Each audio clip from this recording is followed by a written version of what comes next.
Hello everybody, it's Sarah, and before we get into today's video, there's two things I want to have out of the way first. First of all, the light might change a lot today because, I don't know, the sun is weird. It starts shining brighter, then a little less bright, then brighter again. There's not really that many clouds, although it did rain earlier, so I don't know. The lighting might be all over the place today. And then the second thing is that you might hear even more street noises today because I currently have both my windows wide open because, I'm sorry if it's TMI, but I am sweating like a pig. It is so fucking hot. I absolutely hate summer, and obviously while I'm filming I can't turn on my ventilator. However, I do kind of need a little bit of a breeze, fresh air, whatever you want to call it, so I have both windows open, so you might hear a lot of noises today. But anyway, for today's video I have my July TBR for you. For July we're going back to a very small TBR. Obviously in June for whatever-a-thon I had quite an extensive TBR that you'll see if I manage to read all the books in my June wrap-up. And for July, I'm going to be back to my 6 books on my monthly TBRs in 2022, 5 fiction books, 1 non-fiction book.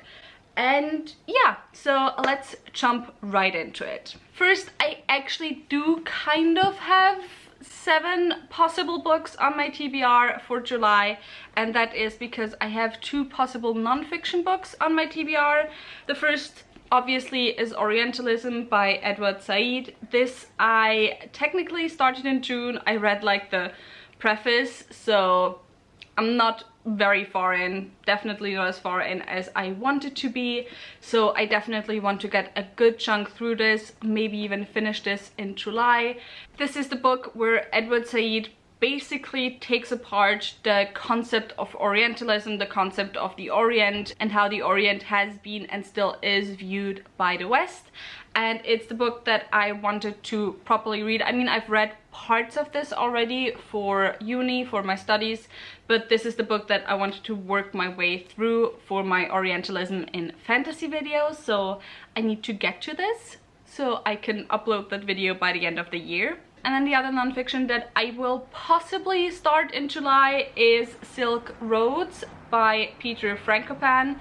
This is a world history book, but instead of centering Europe and looking at world history through a European view, he centers the East and the Middle East and the Silk Roads, hence why the name Silk Roads, although I have this book in German.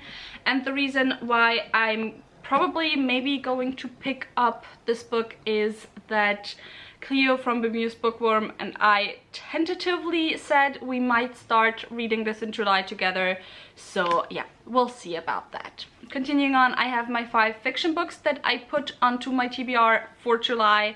First, I have the reread I want to do, and that is A Game of Thrones by George R. R. Martin, obviously the first book in A Song of Ice and Fire.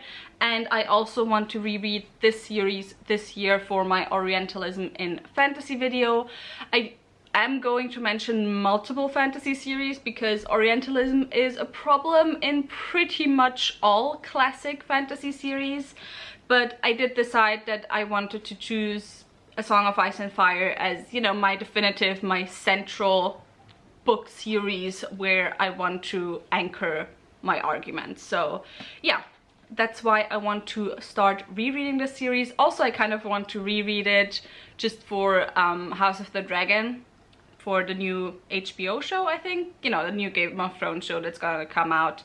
I know that it follows like different time and everything, but I kind of want to reread this series for that reason as well. Then next I have The Goblin Emperor by Catherine Edison, which is the buddy read for my book club for July. My book club is of Queens, Witches and Valkyries, and the book club is all about centering adult high fantasy by women and genderqueer folks. And then once a month I upload a poll on Twitter of 4 books, and you can choose which book you want to buddy read for the next month. And as I said, for July, The Goblin Emperor one.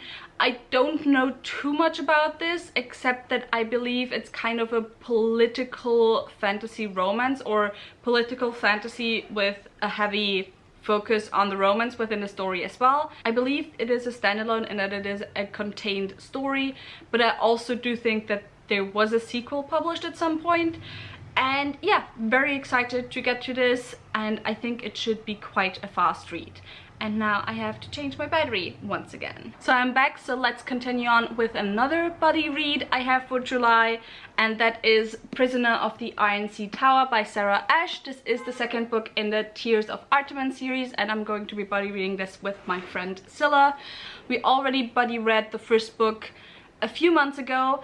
I wasn't the biggest fan of the first book. I gave it 2.5 stars, but I still kind of said I wanted to see where the series goes.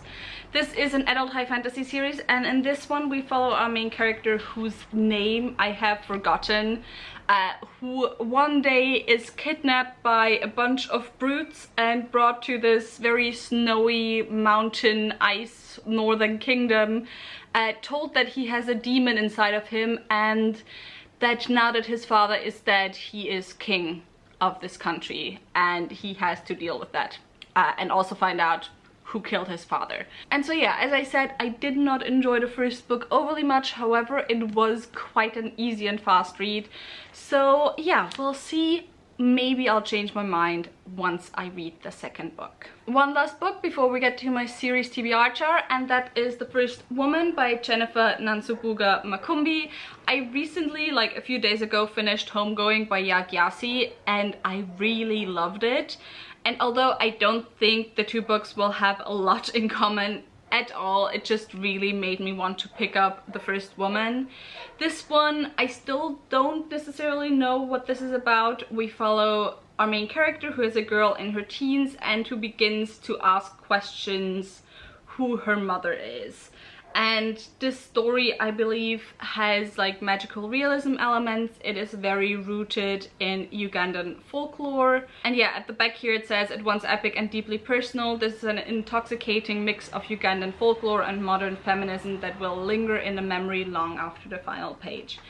And so yes, I am very excited for this one. And the last thing left to do, as always, is to pick a book from my series TBR jar. Within this little goblet I have the names of all the series that are currently unfinished on my shelves, and every month I pick one of these and I read the next book in that series, or I finish the series, one or the other.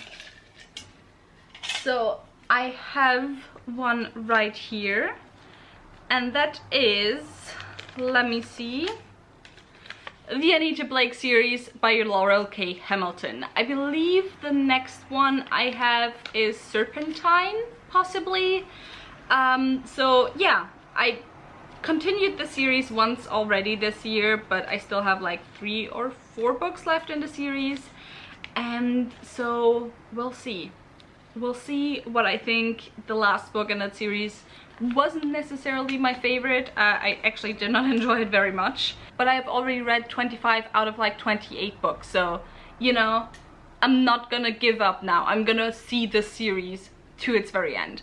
Also, for those of you who don't know, the Anita Blake series is a series following Anita Blake, who is an animator, so she can raise zombies, and then also she is a vampire hunter living in the United States, in a United States where, similar to True Blood, vampires have come out of the shadows. Everyone knows vampires exist, and so there's official executioners who kill vampires, or who are called to kill vampires, who have, you know, gone against the law. And so yeah, there's a baby crying outside right now, so I think maybe we should wrap up this video. If you have any thoughts on any of the books I mentioned, leave them in the comments down below. As always, if you're interested in buddy reading any of the books, leave that in the comments as well, or just send me a DM on Twitter or Discord or anywhere. If you enjoyed this video, maybe think about giving me a thumbs up and also maybe subscribing. All the links to my social media as well as to the book club I mentioned will be left linked down below, so definitely go and check those out as well, and I hope I'll see you soon. Bye!